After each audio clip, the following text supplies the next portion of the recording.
С презрением смотришь на тех людей, которые заводят себе домашних животных, а потом от них избавляются. Так поступил и наш герой, у которого была овчарка. Он взял ее щенком, подарили друзья, держал в квартире. Своего дома у него не было, поэтому гулял с собакой во дворе. Какое-то время его все устраивало, но тут он решил переехать жить в семью, а там наличие собаки не одобрили.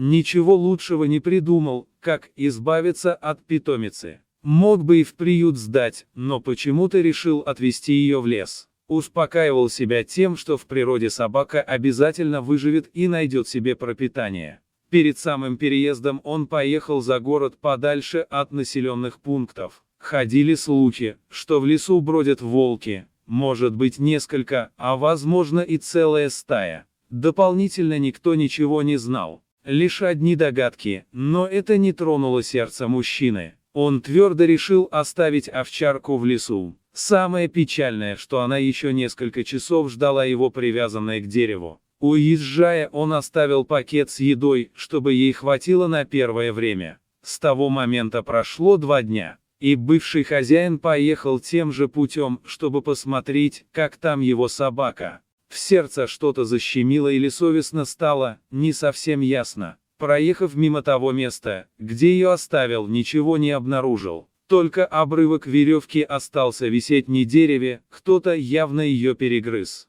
Следов обреза ножом мужчина не обнаружил. Походил еще немного вокруг, и так ни с чем уехал. Уже в машине он спокойно вздохнул, надеясь, что собака живая и может кто-нибудь подобрал. По возвращении домой мужчина успокоился и больше о собаке не вспоминал. Семейная жизнь пошла своим чередом, и о бывшей питомице даже мысли в голове не возникали. Так прошло больше года. Наступил сезон охоты, и друг пригласил пострелять немного дичи. Про волков уже никто не говорил, наверное, они вывелись.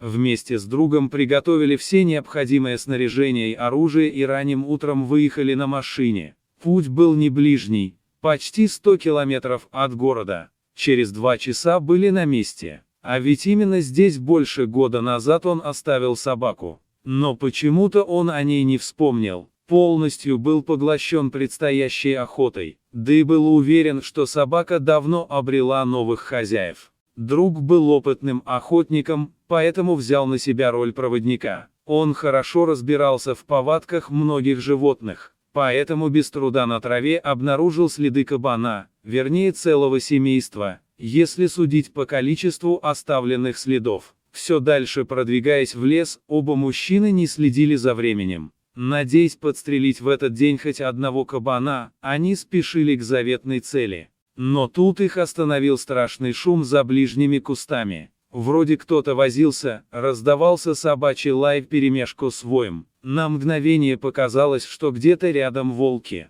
И опасения охотников оправдались, когда они наткнулись на целую стаю хищников. Не помня себя, они попятились назад. Но тут из всей группы вперед вышла одна особь, но она не была похожа на остальных сородичей. Минутное молчание нарушили слова одного из мужчин: «Так это же моя собака».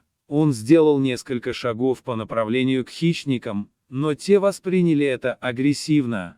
Даже и собака, в которой он признал свою бывшую питомицу, скалилась и рычала. Так и не сумев к ней подойти, мужчина развернулся обратно, произнеся «выжило все-таки». Ничего не объясняя, он пошел обратно к машине и потянул за собой друга. Всю дорогу мужчина молчал, только заметно нервничал. Было видно, что он сокрушался над своим поступком, но собака к нему так и не вернулась. Волки приняли ее в свою стаю, где она нашла себе второй дом.